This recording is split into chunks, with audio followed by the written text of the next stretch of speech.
Welcome back to Uma Basava blog Kannada. ನಾನು Uma. Friends, ಎಲ್ಲರೂ ಹೇಗಿದ್ದೀರಾ? ಎಲ್ಲರೂ ಚೆನ್ನಾಗಿದ್ದೀರಾ ಅಂತ ಅಂದ್ಕೊತೀನಿ. ಫ್ರೆಂಡ್ಸ್, ಇನ್ನೂ ಯಾರೆಲ್ಲ ಚಾನಲ್ನ ಸಬ್ಸ್ಕ್ರೈಬ್ ಮಾಡ್ಕೊಂಡಿಲ್ಲ, ದಯವಿಟ್ಟು ಸಬ್ಸ್ಕ್ರೈಬ್ ಮಾಡ್ಕೊಳ್ಳಿ. ವಿಡಿಯೋನ ಎಲ್ಲೂ ಸ್ಕಿಪ್ ಮಾಡ್ದೇ ಕೊನೆವರೆಗೂ ನೋಡಿ. ಇನ್ ಕೇಸ್ ಈ ವಿಡಿಯೋ ಏನಾದರೂ ನಿಮಗೆ ಇಷ್ಟ ಆಯಿತು ಅಂತ ಹೇಳಿದ್ರೆ ದಯವಿಟ್ಟು ಒಂದು ಲೈಕ್ ಮಾಡಿ. ಮತ್ತು ಈ ವಿಡಿಯೋ ಏನಾದರೂ ನಿಮಗೆ ಯೂಸ್ಫುಲ್ ಅನ್ನಿಸ್ತು ಅಂತ ಅನಿಸಿದ್ರೆ ನಿಮ್ಮ ಫ್ರೆಂಡ್ಸ್ ಆ್ಯಂಡ್ ಫ್ಯಾಮಿಲಿಗೂ ಶೇರ್ ಮಾಡಿ. ಇವತ್ತು ನಾನು ನಮ್ಮ ಮನೇಲಿರೋ ಫ್ರಿಡ್ಜ್ನ ಯಾವ ರೀತಿ ನಾನು ಕ್ಲೀನ್ ಮಾಡ್ಕೋತೀನಿ ಅನ್ನೋದ್ರ ಬಗ್ಗೆ ನಾನು ನಿಮ್ಮ ಜೊತೆ ಶೇರ್ ಮಾಡ್ಕೊತಾ ಇದ್ದೀನಿ. ಸುಮಾರು ಒಂದು 2 ತಿಂಗಳೇ ಆಯಿತು ಫ್ರಿಡ್ಜ್ನ ಕ್ಲೀನ್ ಮಾಡಿ. ಸ್ವಲ್ಪ ಫ್ರಿಡ್ಜ್ಗೂ ಕೂಡ ಬಾಕ್ಸ್ಗಳೆಲ್ಲ ಬೇಕಿತ್ತು. ಹೇಗಿದ್ರು ಮೀಶೋದ್ರಲ್ಲೇ ಆರ್ಡ್ರ್ ಮಾಡಿದ್ದೆ ಅಲ್ವಾ, ಅದು ಕೂಡ ಬಂದಿತ್ತು. ಸೊ ಅದು ಎಲ್ಲನೂ ಒಂದು ಸಲ ಬಂದ ಮೇಲೇ ಕ್ಲೀನ್ ಮಾಡ್ಕೊಳ್ಳೋಣ ಅಂತ ಹೇಳ್ಬಿಟ್ಟು ನಾನು ಒಂದು 2 ಮಂತ್ಸಿಂದ ನಾನು ಏನೂ ಕ್ಲೀನ್ ಮಾಡಿರಲಿಲ್ಲ. ಸೊ ಅದು ಮೀಶೋಯಿಂದ ಪಾರ್ಸಲ್ ಬಂತು, ಅದನ್ನು ಕೂಡ ಎಲ್ಲನೂ ಸ್ವಲ್ಪ ತೊಳೆದು ಎತ್ತಿಟ್ಕೊಂಡಿದ್ದೀನಿ. ಸೊ ಹಾಗಾಗಿ ಇವತ್ತು ಎಲ್ಲನೂ ಸ್ವಲ್ಪ ಕ್ಲೀನ್ ಮಾಡ್ಕೊಳ್ಳೋಣ ಅಂತ ರೆಡಿ ಮಾಡ್ಕೊಂಡಿದ್ದೀನಿ. ಈಗ ಒಂದು 2-3 ದಿನದಿಂದ ನಾನು ಫ್ರಿಡ್ಜ್ನ ಏನೇ ಐಟಮ್ ತೊಗೊಂಡ್ರು ಅಲ್ಲಲ್ಲೇ ಹಾಕ್ಬಿಡ್ತಿದ್ದೀನಿ. ಯಾಕಂತ ಹೇಳಿದ್ರೆ ಹೇಗಿದ್ರು ಕ್ಲೀನ್ ಮಾಡ್ತೀನಿ ಅಲ್ಲ ಅಂತ ಅಂದ್ಕೊಂಡು ಎಲ್ಲನೂ ತೊಗೊಂಡೋಗಿ ಹಾಗೆ ಹಾಕ್ಬಿಟ್ಟಿದ್ದೀನಿ. ಸೊ ದಯವಿಟ್ಟು ಆದಷ್ಟು ಸಪೋರ್ಟ್ ಮಾಡಿ.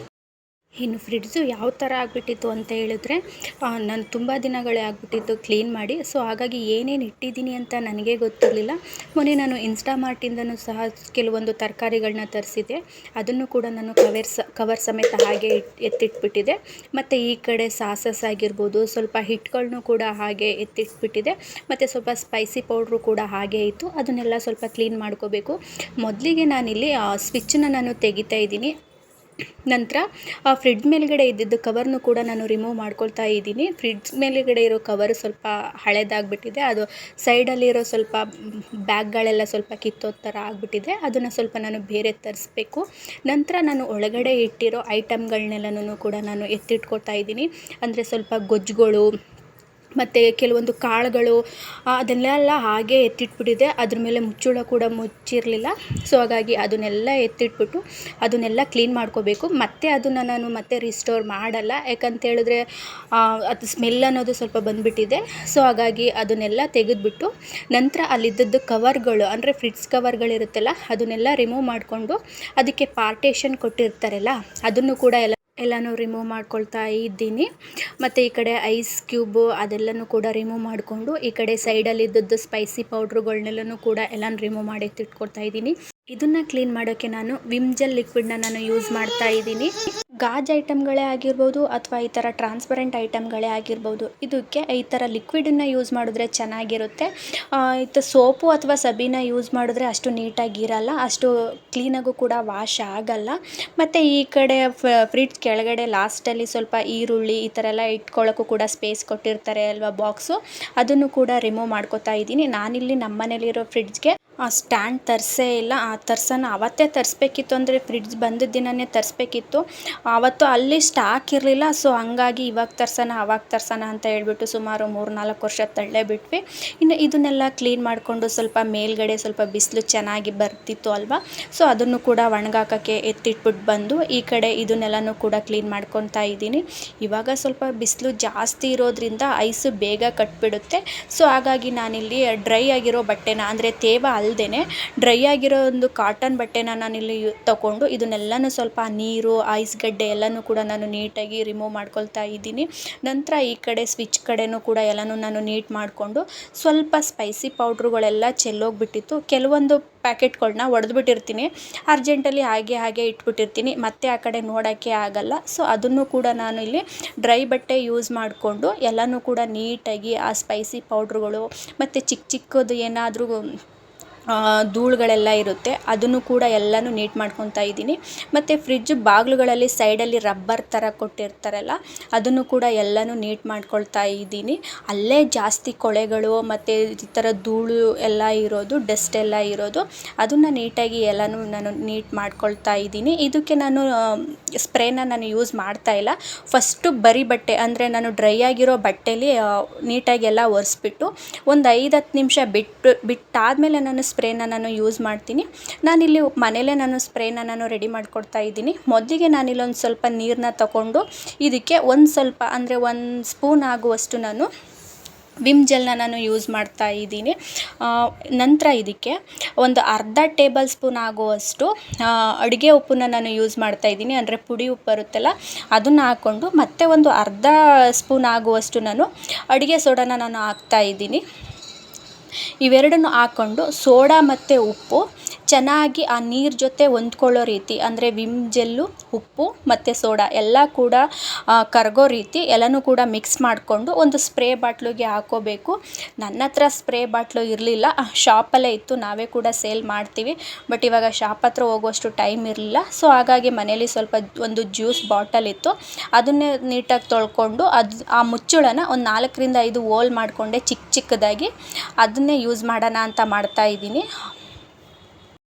ಇವಾಗ ಫ್ರಿಡ್ಜ್ ಎಲ್ಲ ಬಾಕ್ಸ್ಗಳು, ರ್ಯಾಕ್ಗಳಿಗೆಲ್ಲನೂ ಕೂಡ ನಾನು ಸ್ಪ್ರೇ ಮಾಡಿಕೊಂಡು ನೀಟಾಗಿ ಎಲ್ಲೆಲ್ಲಿ ಕಲೆಗಳಿದೆ, ಅಂದರೆ ಕೆಲವೊಂದು ಹಳೆ ಕಲೆಗಳು ಕೂಡ ಇತ್ತು.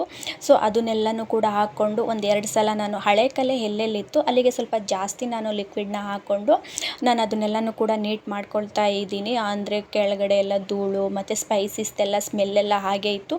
ಈ ವಿಮ್ ಲಿಕ್ವಿಡನ್ನು ಯೂಸ್ ಮಾಡಿದ್ದೀವಿ ಅಲ್ವಾ, ಅದು ವಿಮ್ಮಲ್ಲಿ ಸ್ವಲ್ಪ ಆ ನಿಂಬೆಹಣ್ಣೊಂದು ಸ್ಮೆಲ್ ಅನ್ನೋದು ಇರ್ತದಿಲ್ಲ, ಅದು ಸ್ಪೈಸಿದು ಸ್ಮೆಲ್ಲನ್ನು ರಿಮೂವ್ ಮಾಡುತ್ತೆ. ಸೊ ಹಾಗಾಗಿ ಅದನ್ನು ಕೂಡ ಎಲ್ಲನೂ ನಾನು ನೀಟ್ ಮಾಡ್ಕೊಳ್ತಾ ಇದ್ದೀನಿ. ಕೆಲವೊಂದು ಸಲ ಏನಾಗ್ಬಿಡುತ್ತೆ ಅಂತ ಅಂದರೆ, ಇವಾಗ ನಾವೇನಾದ್ರೂ ಗೊಜ್ಜಾಗಿರ್ಬೋದು ಅಥವಾ ಏನಾದರೂ ಸಾಂಬಾರಾಗಿರ್ಬೋದು ಇಟ್ಟಾಗ ಮೇಲ್ಗಡೆ ನಾವು ಮುಚ್ಚಳ ಏನಾದ್ರು ಮುಚ್ಚಿಲ್ಲ ಅಂತ ಹೇಳಿದಾಗ ಆ ಸ್ಮೆಲ್ ಅನ್ನೋದು ಫ್ರಿಡ್ಜ್ ಒಳಗಡೆ ಎಲ್ಲ ಸ್ಪ್ರೆಡ್ ಆಗಿಬಿಡುತ್ತೆ. ಏನಾದರೂ ನಾವು ಹಾಲು ಇಟ್ಟಾಗ ಅಥವಾ ಇನ್ನೇನಾದರೂ ಇಟ್ಟಾಗ ಹಾಲು ಕೂಡ ಅದೇ ಥರ ಸ್ಮೆಲ್ ಬರ್ತಾ ಇರುತ್ತೆ. ಅದಕ್ಕೆ ಅದು ಸ್ವಲ್ಪ ಮುಚ್ಚಿ ಇಡಬೇಕು. ನಂತರ ಈಗ ಮೇನ್ ಡೋರ್ಗೆ ಈ ಕೊಲಿನ್ ಯೂಸ್ ಮಾಡಿದರೆ ಆಗ್ತಿತ್ತು. ಬಟ್ ನಾನಿಲ್ಲಿ ಮನೇಲಿ ಕೊಲಿನ್ ಇರಲಿಲ್ಲ, ಹಸ್ಬೆಂಡು ಸ್ವಲ್ಪ ಶಾಪ್ಗೆ ಯೂಸ್ ಮಾಡೋಕ್ಕೆ ಅಂತ ತೊಗೊಂಡು ಹೊರಟೋಗ್ಬಿಟ್ಟಿದ್ರು. ಸೊ ಹಾಗಾಗಿ ನಾನು ಈ ಸ್ಪ್ರೇನೇ ನಾನು ಯೂಸ್ ಮಾಡ್ತಾ ಇದ್ದೀನಿ.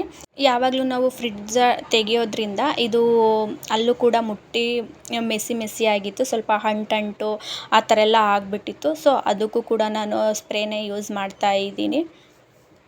ಇಲ್ಲೂ ಕೂಡ ಸೈಡಲ್ಲಿ ರಬ್ಬರ್ ಕೊಟ್ಟಿರ್ತಾರೆ ಅಲ್ವಾ, ಅಲ್ಲಿಗೂ ಕೂಡ ನಾನು ಸ್ಪ್ರೇನ ಯೂಸ್ ಮಾಡ್ತಾ ಇದ್ದೀನಿ. ನೀವಿಲ್ಲಿ ನೋಡ್ತಿರ್ಬೋದು ಎಷ್ಟು ಅಂಟು ಥರ ಹಳೆ ಕೊಳೆ ಥರ ಇದೆ ಅಂತ.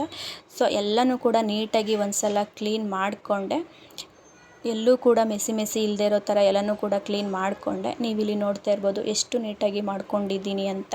ಇನ್ನು ಲಾಸ್ಟಲ್ಲಿ ಅದು ಎಲ್ಲ ಕ್ಲೀನ್ ಮಾಡ್ಕೊಂಡಾದಮೇಲೆ ಒಂದು 15-20 ನಿಮಿಷ ಆರೋಕ್ಕೆ ಬಿಟ್ಟೆ ನಾನು. ಸ್ವಲ್ಪ ಅದು ಎಲ್ಲ ನೀರಿರುತ್ತೆ ಅಲ್ವಾ, ಅದನ್ನೆಲ್ಲ ಆರೋಕ್ಕೆ ಬಿಟ್ಟು ಇವಾಗ ನಾನು ಅದನ್ನೆಲ್ಲನೂ ಕೂಡ ಬಾಕ್ಸ್ಗಳನ್ನೆಲ್ಲನೂ ಕೂಡ ನಾನು ಫಿಕ್ಸ್ ಮಾಡ್ಕೊಳ್ತಾ ಇದ್ದೀನಿ.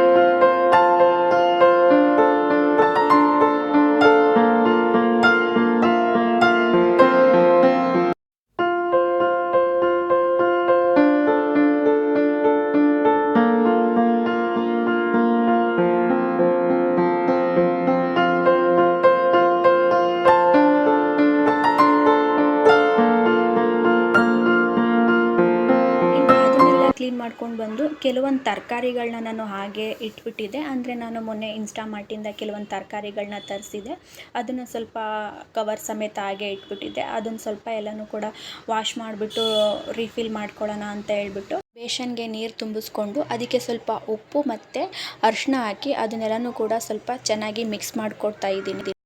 ಸೊ ಎಲ್ಲ ತರಕಾರಿಗಳನ್ನೂ ಕೂಡ ನಾನು ಆ ಬೇಷನ್ ಒಳಗಡೆಗೆ ಹಾಕಿ ಒಂದು 5-10 ನಿಮಿಷ ನಾನು ನೆನೆಯಕ್ಕೆ ಬಿಡ್ತೀನಿ. ಏಕೆ ಅಂತ ಹೇಳಿದ್ರೆ ಸ್ವಲ್ಪ ಇವಾಗ ತರಕಾರಿಗಳಿಗೆಲ್ಲ ಔಷಧಿ ಹೊಡೆದಿರ್ತಾರೆ ಅಲ್ವಾ, ಸೊ ಹಾಗಾಗಿ ಸ್ವಲ್ಪ ನೀಟಾಗಿರುತ್ತೆ ಮತ್ತು ಹೆಲ್ದಿಯಾಗಿರುತ್ತೆ ಅಂತ ಆ ಥರ ಮಾಡ್ಕೊಳ್ಳೋದು ಅಷ್ಟೇ. ಮತ್ತು ಇಲ್ಲಿ ಸ್ವಲ್ಪ ಬೀನ್ಸ್ ಪ್ಯಾಕೆಟೇ ಕೂಡ ಹೊಡೆದಿರಲಿಲ್ಲ, ಹಾಗೇ ಇತ್ತು. ಇನ್ನು ಕೆಲವೊಂದು ತರಕಾರಿಗಳನ್ನ ತೊಳೆಯೋಕ್ಕಾಗಲ್ಲ, ಅದನ್ನು ಹಾಗೆ ಕೂಡ ಎತ್ತಿಡ್ಬೋದು. ಅಂತಂದರೆ ಈಗ ಬೇಬಿ ಕಾರ್ನ್ ತರ್ತೀವಿ, ಸ್ವೀಟ್ ಕಾರ್ನ್ ತರ್ತೀವಿ, ಇದನ್ನೆಲ್ಲ ತೊಳೆಯೋಕ್ಕಾಗಲ್ಲ, ಅದನ್ನೆಲ್ಲ ಹಾಗೆ ಡೈರೆಕ್ಟಾಗಿ ಎತ್ತಿಟ್ಬಿಡಬೇಕು. ಇನ್ನು ಮಶ್ರೂಮ್ ತಂದಾಗಲೂ ಕೂಡ ನಾವು ಯಾವಾಗ ಕುಕ್ ಮಾಡ್ಕೋತೀವಿ ಆವಾಗ ನಾವು ಅದನ್ನು ತೊಳ್ಕೊಬೇಕು. ಅದನ್ನು ತೊಳೆದು ರೀಫಿಲ್ ಮಾಡ್ಕೊಳ್ಳೋಕ್ಕಾಗಲ್ಲ, ತೊಳೆದ ತಕ್ಷಣವೇ ಅದನ್ನು ನಾವು ಅಡುಗೆ ಮಾಡ್ಕೋಬೇಕು. ಎಲ್ಲ ತರಕಾರಿಗಳನ್ನೂ ಆ ಬೇಷನ್ ಒಳಗಡೆ ತೊಳ್ಕೊಂಡು ಒಂದು 5-10 ನಿಮಿಷ ಅಲ್ಲೇ ಸ್ವಲ್ಪ ರೆಸ್ಟ್ ಬಿಟ್ಟು ನಂತರ ಅದನ್ನು ಒಂದು ಕಾಟನ್ ಬಟ್ಟೆಗೆ ಎಲ್ಲನೂ ಕೂಡ ಟ್ರಾನ್ಸ್ಫರ್ ಮಾಡ್ಕೋಬೇಕು. ತರಕಾರಿಲಿ ಏನಾದರೂ ಸಣ್ಣ ಸಣ್ಣ ಕಲ್ಲುಗಳಿದ್ದರೆ, ನುಜ್ಜುಗಲ್ಲುಗಳಿದ್ದರೆ ಅದೆಲ್ಲ ಕೂಡ ಆ ನೀರು ಕೆಳಗಡೆನೇ ಉಳ್ಕೊಳ್ಳುತ್ತೆ. ಸೊ ಹಾಗಾಗಿ ಸ್ವಲ್ಪ ಮತ್ತು ಔಷಧಿಗಳೆಲ್ಲ ಹೊಡೆದಿರ್ತಾರೆ ಅಲ್ವಾ, ಸೊ ಹಾಗಾಗಿ ಸ್ವಲ್ಪ ಈ ಥರ ತೊಳೆದಿಟ್ಕೊಂಡ್ರೆ ಚೆನ್ನಾಗಿರುತ್ತೆ. ಇನ್ನು ಇವನ್ನೆಲ್ಲನೂ ಕೂಡ ಒಂದು ಕಾಟನ್ ಬಟ್ಟೆಗೆ ಎಲ್ಲನೂ ಕೂಡ ನಾನು ಟ್ರಾನ್ಸ್ಫರ್ ಮಾಡ್ಕೊಳ್ತಾ ಇದ್ದೀನಿ. ಮತ್ತು ಇನ್ನೊಂದು ಚೆನ್ನಾಗಿರೋ ಬಟ್ಟೆ, ಕಾಟನ್ ಬಟ್ಟೆ ತೊಗೊಂಡು ಮತ್ತು ಆ ತರಕಾರಿಗಳ್ನೆಲ್ಲನೂ ಕೂಡ ಎಲ್ಲ ನೀರೆಲ್ಲ ಇತ್ತು ಅಲ್ವಾ, ಅದನ್ನೆಲ್ಲನೂ ಕೂಡ ನೀಟಾಗಿ ಒರೆಸ್ಕೊಳ್ತಾ ಇದ್ದೀನಿ. ಇನ್ನು ಡೈರೆಕ್ಟಾಗಿ ಫ್ರಿಡ್ಜ್ಗೆ ಎತ್ತಿಟ್ಬಿಟ್ರೆ ತರಕಾರಿ ಜಾಸ್ತಿ ದಿನ ಬಾಳಿಕೆ ಬರಲ್ಲ, ನೀರು ಥರ ಆಗಿಬಿಟ್ಟು ನೀರು ಬಿಟ್ಕೊಳ್ತಾರ ಆಗಿಬಿಡುತ್ತೆ. ಸೊ ಹಾಗಾಗಿ ನೀರೆಲ್ಲನೂ ಕೂಡ ಡ್ರೈ ಮಾಡಿ ಅಂದರೆ ಒರೆಸಿ ಬಟ್ಟೆಲಿ, ಕಾಟನ್ ಬಟ್ಟೆಲಿ ಒರೆಸಿ ಅದನ್ನು ನಾನು ಬಾಕ್ಸ್ಗೆ ಅಂದರೆ ಮೀಶೋಯಿಂದ ತರಿಸಿದ್ನಲ್ಲ ತರಕಾರಿ ತುಂಬ್ಕೊಳ್ಳೋಕ್ಕೆ, ಅದಕ್ಕೆ ಎಲ್ಲನೂ ಕೂಡ ನಾನು ಟ್ರಾನ್ಸ್ಫರ್ ಮಾಡ್ಕೊಳ್ತಾ ಇದ್ದೀನಿ. ಹಾಗೆ ಎಲ್ಲ ತರಕಾರಿಗಳ್ನೂ ಕೂಡ ಒರೆಸಿ ನಾನು ಅದೇ ರೀತಿ ಎತ್ತಿಟ್ಕೊತಾ ಇದ್ದೀನಿ.